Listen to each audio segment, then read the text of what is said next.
Basically focus किया गया था custodial care of person with mental illness. Then उसके बाद टाइम टू टाइम चीजें चेंज हुई, फिर 1987 में क्या हुआ कि जो भी मेंटली इल पीपल था उनकी ट्रीटमेंट पर फोकस किया गया। But now it's a change, तो अभी जो है मेंटल हेल्थ केयर एक्ट आया जो भी, उसमें है protect human rights during treatment, कि किस तरह से हम ट्रीटमेंट के दौरान उनके राइट्स को ध्यान में रखते हुए उनका इलाज किया जाए।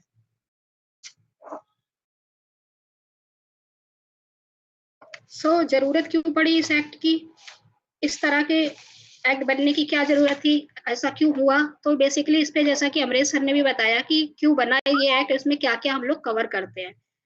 मैं बात कर रही थी कि कॉन्स्टिट्यूशन ऑफ इंडिया की, तो आर्टिकल 21 में बहुत अच्छे से बताया गया है कि right to life and liberty, कि किस तरह से no person shall be deprived of his life और personal liberty except according to procedure established by law. यानी कि हर इंसान को अपनी राइट का, अपनी लिबर्टी का ध्यान रखना है, बस हाँ उसको ये याद रखना है कि वो किसी भी लॉ के अगेंस्ट ना जाए, उसको ध्यान में रखते हुए अपनी सारी प्रोटेक्शन का, सारी राइट्स का वो आगे निर्वाह कर सकता है। इसी को ध्यान में रखते हुए इस एक्ट को बनाया गया कि किस तरह से मेंटली हेल्थ पीपल की हेल्प कर पाए। तो इसमें की जो कि लैंडमार्क लेजिस्लेशन हुआ इसका 7 अप्रैल 2017, तो गवर्नमेंट ऑफ इंडिया ने दिया, जिसको कि राष्ट्रपति द्वारा पास किया जाता है। तो इसमें जो बेसिक फोकस था वो क्या था कि right of individual with mental illness and ensures their access to mental health care and treatment, इसको रिप्लेस किससे किया, मेंटल हेल्थ एक्ट के थ्रू। जो इसका बेसिक जो की ऑब्जेक्टिव है इस एक्ट का, तो उसमें आप देखोगे कि to provide mental health care to individuals in need and to protect the rights of people with mental illness and to eliminate discrimination against individuals with mental health issues, to promote community based care and reduce resilience or institution. Basically focus इसका जो कि Amresh sir ने बखूबी बहुत अच्छे से समझाया। तो it's a chapter 5 rights of person with mental illness. तो इसमें आप देखेंगे कि सेक्शन 18 to 28 कई सारे सेक्शन बने हुए हैं जिसमें अलग अलग तरह के राइट्स बताए गए हैं, कि जिसमें कि आप देखोगे सेक्शन 18 में क्या है कि right to access mental health care, कि इसमें ये देखना है कि किसी को भी उसका किस तरह से हम मेंटल हेल्थ केयर उसकी करें, किस तरह से उसे एक्सेस होने चाहिए। नेक्स्ट है सेक्शन 19 में right to live in a community, कि कम्युनिटी में उसको किस तरह से रहना है, इसके बारे में डिटेल, इसको आगे मैं डिटेल में बताऊंगी। देन सेक्शन 20 में आप देखोगे तो right to protection from harmful practices, किस तरह से प्रोटेक्ट करते हुए हार्मफुल प्रैक्टिसेस ना हो, उसकी राइट को ध्यान में रखा गया है कि मेंटली हेल्थ पीपल का आराम से इलाज भी हो जाए और उसकी डिग्निटी को कोई भी लॉस ना हो। देन सेक्शन 21 में है right to equality and non discrimination, यानी जिस तरह से हम फिजिकल इलनेस को देखते हैं उसी तरह से हम मेंटल हेल्थ को भी देखें, तो उसमें इक्वालिटी का और नॉन डिस्क्रिमिनेशन का बात किया गया है। एंड सेक्शन 22 में राइट टू इन्फॉर्मेशन, यानी कि किस तरह से उसको इन्फॉर्म करना है, क्या ट्रीटमेंट करना है, किस तरह से उसको आगे के लिए प्रिपेयर करना है, तो उसमें सारी इन्फॉर्मेशन को बताना है, जो भी उसका केयर गिवर होगा या जो भी पेशेंट को देखता है, डील करता है। इसके अलावा राइट टू कॉन्फिडेंशियलिटी, किस तरह से उसको कॉन्फिडेंशियल रखना है, उस सारी चीजों के बारे में बात की गई सेक्शन 23 में। देन सेक्शन 24, इसमें क्या है कि basically restriction on release of information in respect of mental illness, तो उसमें किस किस तरह से रिस्ट्रिक्शन होते हैं उसके बारे में बात की गई है। देन सेक्शन 25 मेडिकल रिकॉर्ड्स, कि किस तरह से सारे मेडिकल रिकॉर्ड्स को रखना है, किस तरह से उसको कॉन्फिडेंशियल रखना है, किस चीज को बताना है, उसके बारे में बात की गई है। देन आता है सेक्शन 26, यहाँ पर बात की गई right to personal contact and communication, की पेशेंट के साथ कौन कौन कॉन्टैक्ट कर सकता है या किस तरह से उसके साथ कम्युनिकेशन होना चाहिए। देन सेक्शन 27 में बात की गई है right to legal act, patient का ये लीगल एड है वो कौन कौन उसको बता सकता है, इसके बारे में बात की गई कि उसके क्या क्या लीगल राइट्स हैं।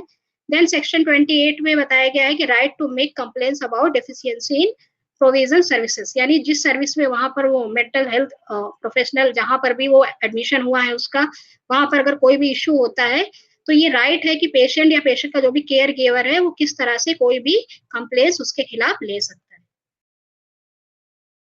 Then now one by one, first is right to access mental health care and treatment. तो सबसे पहला है सेक्शन 18, उसमें ये बताया गया कि every individual with mental illness has the right to receive free mental health care services at public health facilities, यानी कि every individual with mental illness यानी सभी को जो भी मेंटल हेल्थ से सफर कर रहा है उसको free mental health services provide publicly होनी चाहिए।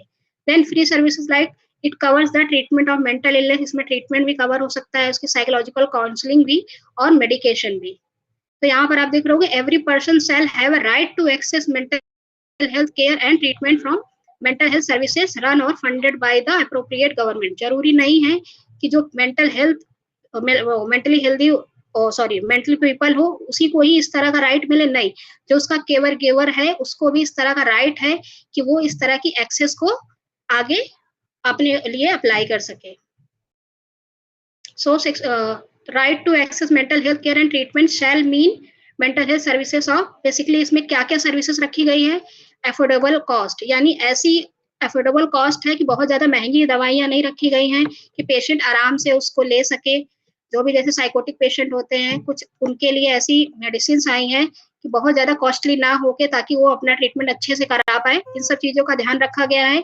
और good quality available in sufficient quantity, यानी अच्छी क्वांटिटी में उसको अवेलेबल सरकार द्वारा कराया गया है। इसके अलावा एक्सेसिबल जोग्राफिकली, यानी ये ध्यान रखा गया है कि कोई भी ओल्ड पीपल है, कोई भी बच्चा है, उसको बहुत ज्यादा सफर ना करना पड़े कि वो कहीं दूर जाके ट्रीटमेंट कराए। इसके लिए एक्सेस की गई है बहुत सारी सुविधाएं कि उसी के दायरे के अंदर कुछ इस तरह के प्रोफेशनल इंस्टीट्यूट बनाए जाए।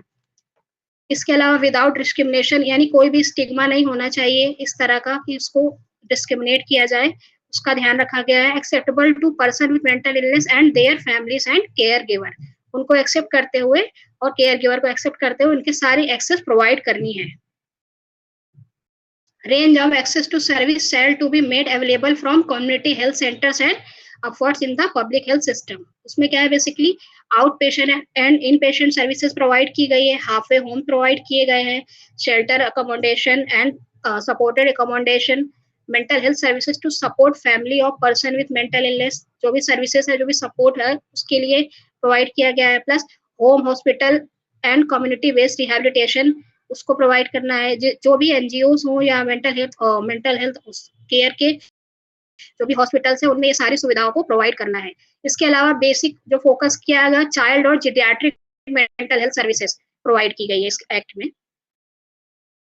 Then integrate mental health services into general health services, यानी जिस तरह से हम फिजिकल हेल्थ को देखते हैं उसी तरह मेंटल हेल्थ को भी देखा जाए। इसके लिए जो जनरल हॉस्पिटल्स हैं, तो जनरल हेल्थ कंडीशंस जहां पर जो भी क्लिनिक है, इंस्टीट्यूट्स हैं, उसमें मेंटल हेल्थ सर्विसेज को साथ में देने की बात की गई है कि दोनों को कॉम्बिनेशन करके दी जाए, ताकि जो भी स्टिग्मा है, जो भी लोगों में टैबू है मेंटल हेल्थ को लेके, वो दूर हो पाए और आराम से कोई भी जो भी मेंटली पीपल होगा वो जाके अपने आप को वहां पर दिखा पाए बिना स्टिग्मा के। कुछ minimum mental health services are available at each district. इसके अलावा इफ नहीं होती है, then if right to access to mental health care is violated, free treatment for below poverty line, destitute and homeless, उनके लिए free treatment provide किया गया है। जो कि पॉवर्टी लाइन यानी कि जो भी बीपीएल कार्ड से नीचे हैं, इस तरह के लोग हैं, उनके लिए फ्री सर्विसेज प्रोवाइड की गई है इस एक्ट में। then the mental health services shall be a equal quality to other general health services। जैसे जिस तरह से फिजिकल एक्टिविटी, जिस तरह से फिजिकल डिसऑर्डर के लिए सारी सर्विसेज प्रोवाइड की जाती है, उसी तरह से मेंटल हेल्थ के लिए भी सारी एक्टिविटी को, सारी जो भी सर्विसेज है उसको प्रोवाइड किया जाए। इसके अलावा essential drugs to made free available, जो भी ड्रग्स की जरूरत रिक्वायरमेंट हो वो फ्री अवेलेबल कराई जाए।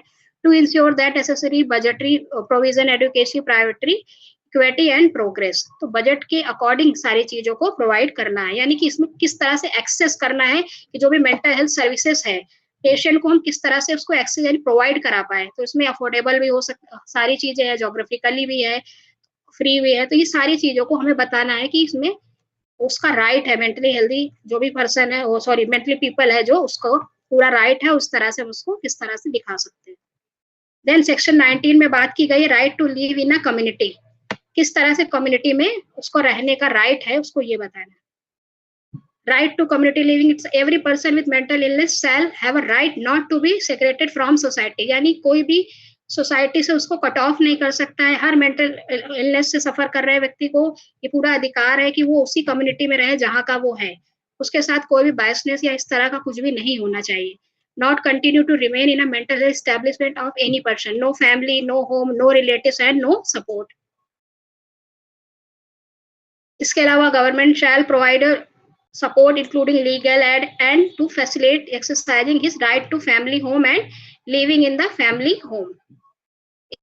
Enable treatment in less restrictive community-based establishments such as halfway homes, group homes, and other community-based treatment. Then section 20 की बात करें तो उसमें प्रोटेक्शन फ्रॉम हार्मफुल प्रैक्टिसेस उसकी बात की गई है कि कोई भी हार्मफुल प्रैक्टिसेस नहीं होनी चाहिए, उसके मेंटली जो भी पीपल होगा उसके लिए प्रोटेक्शन अच्छे से लेना है, कोई हार्मफुल प्रैक्टिसेस नहीं होनी चाहिए, इस प्रावधान का ध्यान में रखते हुए। तो बेसिकली क्या है कि जहां पर भी मेंटल इस तरह के जो भी स्टैब्लिशमेंट बने होते हैं, जो भी इंस्टीट्यूशन होते हैं जहाँ पे पेशेंट एडमिट होते हैं, वहां पे सेफ और हाइजीनिक इन्वायरमेंट होना चाहिए, एडुकेट सैनिटरी कंडीशंस होनी चाहिए फीमेल्स के लिए। इसके अलावा leisure and recreation, education and religious practices, ऐसा नहीं है कि कोई अगर मोमडन है तो उसको नमाज ना पढ़ने दिया जाए, या कोई हिंदू है तो उसे पूजा ना करना दिया जाए। तो बेसिकली उसकी सारी इस तरह की जो रिलीजियस प्रैक्टिसेस है उनको भी ध्यान में रखते हुए ये सारी चीजें वहां पर प्रोवाइड करनी है। इसके अलावा रिहेबिलिटेट करते रहना है टाइम टू टाइम, यानी रिक्रिएशन, कुछ भी चीजें हैं वहां पर उसके अकॉर्डिंग देखना है कि पेशेंट में किस तरह से इंप्रूवमेंट हो, इसलिए रिक्रिएशन एजुकेशन भी वहां पर होनी चाहिए। प्लस प्राइवेसी और क्लॉथिंग, उनकी प्राइवेसी का ध्यान रखा जाए, जो भी फीमेल कैंडिडेट होती हैं उनकी प्राइवेसी का ध्यान रखना है, प्लस उनकी क्लोथिंग का ध्यान रखना है। जो भी इंस्टीट्यूशन है वहां पे वो प्रोवाइड करना चाहिए कि अगर कोई फीमेल कैंडिडेट वहां पर एडमिट हो रही है तो किस तरह से उसकी कपड़ों का, हालांकि वो अपने घर से लाती है बट फिर भी इन सब चीजों का भी उन्हें ध्यान रखना है। इसके अलावा कोई भी फोर्स नहीं करना चाहिए कि वो किस तरह से वो जबरदस्ती उसको, जैसे होता है नहीं कि पहले के पुराने इंस्टीट्यूट होते थे, सुनने में आता था कि लोग ऐसे काम कराते हैं, वैसे तो कोई भी अब फोर्स नहीं कर सकते हैं। Undertake work in a mental health establishment and to receive appropriate remuneration for work when undertaken. इसके अलावा educate provision for preparing for living in the community. Wholesome food articles of personal hygiene, in particular women's personal hygiene. No compulsory tonsuring, like होता था ना कि अगर बहुत ज्यादा females के बाल लंबे लंबे हैं या बड़े बड़े हैं तो उसके शेव कर देते थे, उसके बालों को बना देते। तो ये सारे राइट है कि आप जबरदस्ती किसी पेशेंट के साथ ऐसा नहीं कर सकते हैं। तो ये राइट होना चाहिए कि पेशेंट जैसे रहना चाहता है उसी कंडीशन में रखे, बस उसकी हाइजीन का प्रॉपर ध्यान रखना है। To wear personal own clothes, जो भी वो कपड़े लाया वो अपने आराम से पहन सकता है, उसको आप फोर्स नहीं कर सकते कि आपको हॉस्पिटल्स की यूनिफॉर्म पहननी है। इस तरह से वहां पे ऐसा स्टैब्लिशमेंट होना चाहिए। To be protect from all forms of physical, verbal and emotional and sexual abuses. ये ध्यान रखना चाहिए कि पेशेंट के साथ कोई फिजिकल, वर्बल या इमोशनल या सेक्सुअल अब्यूज नहीं होना चाहिए। इन सारी सुविधाओं को ध्यान में रखते बेसिकली फीमेल्स कैंडिडेट के लिए ये थोड़ी सी ज्यादा क्रिटिकल कंडीशन हो जाती है, इसीलिए जहां पर भी इस तरह के इंस्टीट्यूट होते हैं उनको ये ध्यान में रखना है कि अगर इस एनजीओ से या जो भी है किस तरह से वो फीमेल को पूरी तरह से सिक्योरिटी दे सकते हैं। इसके अलावा इसी एक्ट में बात की गई है कि हार्मफुल प्रैक्टिसेस नहीं करना चाहिए, कि जैसे कि ईसीटी है, विदाउट एनेस्थीसिया नहीं देना चाहिए। इसके अलावा कुछ ऐसे मेडिसिन हैं जो कि अलग सर्कमटेंसेस में ही देनी चाहिए। बट अगर इस तरह की कोई प्रैक्टिसेस को भी अवेला करके फिर भी इस तरह की काम करता है तो उसकी वो डिग्निटी और राइट्स के खिलाफ माना जाता है। देन सेक्शन 21 में बात की जाती है कि इक्वालिटी और नॉन डिस्क्रिमिनेशन की, कि हमें जिस तरह से फिजिकल, जो भी फिजिकली इलनेस से सफर कर रहा है उसको हम देखते हैं, उसी तरह मेंटली इलनेस से जो भी सफर कर रहा है उसमें इक्वालिटी होनी चाहिए, कोई डिस्क्रिमिनेशन नहीं होना चाहिए। उन सब चीजों का ध्यान रखना। Equality to person with physical illness in the provision of all health care. It is obligation of the state to provide emergency facilities and emergency services for mental illness such as ambulance, adequate and appropriate living condition similar to physical illness.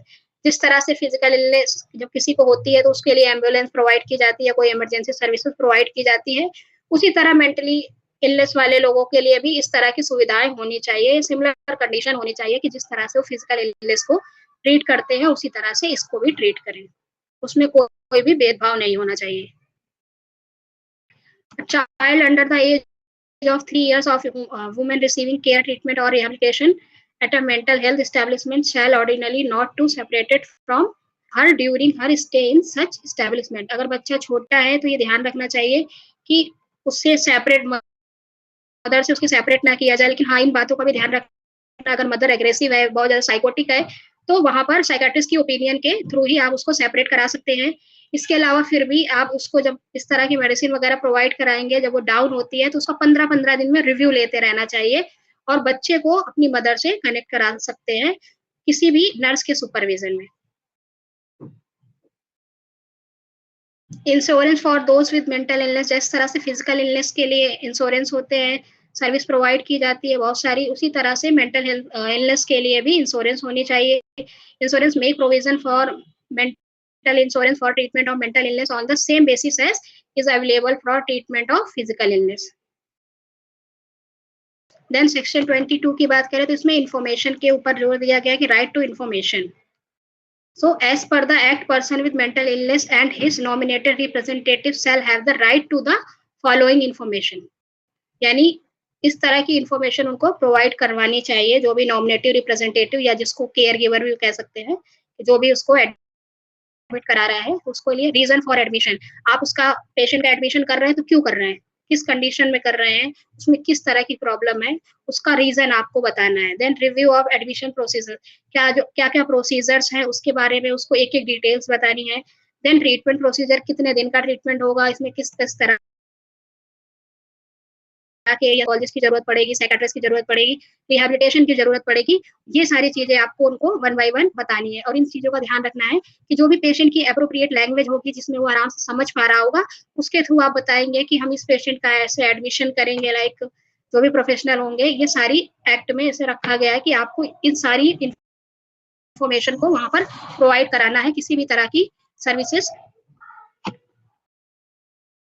ठीक है, so basically क्या reason है उसका admission का, वो admission procedure, treatment procedure और उनकी language को ध्यान में रख के हम सारी इंफॉर्मेशन उनको प्रोवाइड कराएंगे, जो भी उसका नॉमिनेटिव रिप्रेजेंटेटिव होगा। देन सेक्शन 23 की बात करें तो इसमें क्या है कि राइट टू कॉन्फिडेंशियलिटी, तो किस तरह से हम चीजों को कॉन्फिडेंशियल रखेंगे, यानी पेशेंट की जो इन्फॉर्मेशन है मेंटल इलनेस से जो सफर कर रहा होता है उसको कॉन्फिडेंशियल रखना है। तो उसमें duty to keep information confidential exception, किन चीजों को छोड़ के नॉमिनेटिव रिप्रेजेंटेटिव को बताना है कि पेशेंट ने क्या किया, किस तरह से क्या चीजें हैं, उसको इसके अलावा बाकी लोगों से उसको हमें कॉन्फिडेंशियल रखना है। But other mental health professional like जो भी साइकेट्रिस्ट है उनको पूरी इन्फॉर्मेशन पता होनी चाहिए, जो भी साइकोलॉजिस्ट है जो भी उन्हें रिहैबिलिटेट कर रहा है उन्हें सारी इन्फॉर्मेशन उसके बारे में जो भी केयर और ट्रीटमेंट से रिलेटेड है सब कुछ पता होना चाहिए। डेंजरस टू सेल्फ और अदर्स, क्या ये डेंजरस तो नहीं है खुद के लिए या दूसरों के लिए, ये सारी इश्यूज प्लस मेडिकल इमरजेंसीज, क्या क्या मेडिकल इमरजेंसीज लग सकती हैं, ये सारी चीजें in the interest of public safety and security and judicial proceeding. Then section 24 right to restriction on release of information. हाँ, बेसिकली क्या होता है कि जब भी कोई मेंटल इलनेस से सफर कर रहा होता है ना, लोग कभी उसकी वीडियो बनाने लगते हैं, कभी उसकी फोटो क्लिक कर लेते हैं, उसको वायरल कर देते हैं। तो इस तरह की चीजों को ये ध्यान में रखना है कि आप कभी भी इस तरह की किसी भी चीज को आप इंटरनेट पे ऐसे रिलीज नहीं कर सकते हैं। तो नो फोटोग्राफ और any other information relating to a person with mental illness under doing treatment at a mental health establishment shall be released to the media without the consent of the person with mental illness. कभी कभी ऐसा होता है, कुछ professionals ऐसे भी होते हैं जो पेशेंट को ट्रीट कर रहे हैं, वो थेरेपी कर रहे हैं, उसके बाद उन्होंने पूरा उसका वीडियो अपलोड कर दिया कि नाउ इसमें ये चेंजेस आए, मैंने ये किया। वो अपना तो दिखा रहे हैं, बट अगर देखा जाए तो अकॉर्डिंग टू एक्ट आप ऐसा नहीं कर सकते हैं बिना पेशेंट के कंसेंट के या उसकी फैमिली से। आपको जब तक आप कंसेंट नहीं ले सकते हैं, लेंगे तब तक आप इस तरह की इंफॉर्मेशन को रिलीज नहीं कर सकते हैं। तो ये पेशेंट का राइट है कि आप उसकी कोई भी इंफॉर्मेशन को रिलीज ना करें। And the right to confidentiality of person with mental illness shall also apply to all information stored in electronic or digital format in real or virtual space. Then बात करते हैं सेक्शन 25 की, तो इसमें right to access medical records. All person with mental illness shall have the right to access their basic medical records as may be prescribed. The mental health professional in charge of such records may withhold specific information in the medical records if disclosure would result in serious mental harm to the person with mental illness or likelihood of harm to other persons. तो सारे जो medical records है उनको जो basic information है वो उनको provide करनी है। When any information in the medical records is withheld from the person, the mental health professional shall inform the person with mental illness of his right to apply to the center board for an order to release such information. Then section 26 की बात करें तो right to personal contacts and communication. तो इसमें बात की गई है कि पर्सनल कॉन्टैक्ट की और कम्युनिकेशन की, कि पेशेंट का राइट है कि उसका पर्सनल कॉन्टैक्ट जिससे वो करना चाहे उसी से करे, या जिससे कम्युनिकेशन वो करना चाहता है उससे करे। आप उसको फोर्स नहीं कर सकते हैं कि वो कोई भी रिलेटिव्स आपके उससे मिलने या कोई भी उससे बात कॉन्टैक्ट करने की कोशिश करे। So a person with mental illness admitted to a mental health establishment, उनको ये करना चाहिए कि shall have the right to refuse और receive visitors, shall refuse or receive and make telephone or mobile calls at reasonable times subject to the norms of such mental health establishment, and may send and receive mail through electronic mode including through email. Exception, किसी relatives को या किसी other को ना मिलने देना चाहिए, या अदर कोई कॉल आता है अगर पेशेंट उसके लिए डिनाई करता है तो आप उसको जबरदस्ती नहीं करेंगे। लेकिन हाँ, इन सारी जो अथॉरिटीज है, एक्सेप्शन है, यानी जज, कोई भी जज आता है, कोई भी मेंबर ऑफ द बोर्ड आता है, कोई भी मेंटल हेल्थ अथॉरिटी का बंदा आता है, या सीनियर मेंटल हेल्थ अथॉरिटी आती है, या कोई एमपी आता है, कोई एमएलए आता है, कोई एनआर आता है, लीगल रिप्रेजेंटेटिव आता है, या मेडिकल ऑफिसर्स आता है, तो वो जब चाहे वो कहीं कभी भी इंस्पेक्शन वहां पर आके कर सकता है। इनके अलावा आप अदर जो रिलेटिव्स है या अदर को भी केयर गिवर्स है या उनके जानने वाले हैं, आप फोर्स नहीं कर सकते हैं, वह कम्युनिकेशन नहीं कर सकते। अगर पेशेंट नहीं चाहता है तो आप उसको नहीं मिलने देना चाहें, तो आपको उसकी वो बात माननी पड़ेगी, क्योंकि उसका राइट है, वो जिससे मिलना चाहे बस उससे ही मिल सकता है। Exception in those people. Then section 27 में बात की गई है राइट टू लीगल एड, किस तरह से उसके जो राइट है लीगल एड से related. A person with mental illness shall be entitled to receive free legal aid. It shall be the duty of magistrate. तो ये ड्यूटी होती है एक मजिस्ट्रेट की, पुलिस ऑफिसर की, उसको सारे राइट के बारे में बताया जो भी उसके लीगल है। चार्ज और सच कस्टोडियल इंस्टीट्यूशन और मेडिकल ऑफिसर्स और mental health professional in charge of A mental health establishment to inform the person with mental illness that he entitled to free legal services. Then it's a lot, section 28, right to make complaints about deficiency in provision services. Any person with mental illness or his nominated representative shall have the right to complain regarding deficiency in provision of care, treatment and services in a mental health establishment. तो अगर कोई भी वहां पर इस तरह का issue होता है जहां पर एस्टेब्लिशमेंट है, जहाँ पे जो भी उसका नॉमिनेटेड है या पेशेंट खुद है, तो वो अगर कोई कंप्लेन करना चाहे जहाँ पे वो एडमिट हुआ था, वहां पे कोई ऐसी चीज उसको नहीं अच्छी लगी या उसके साथ कुछ भी इस तरह की कोई भी घटना हुई, तो वो किसी भी मेडिकल ऑफिसर से, एमएचपी इंचार्ज से वो अपनी सारी चीजें शेयर कर सकता है, कंप्लेन कर सकता है। Spy part.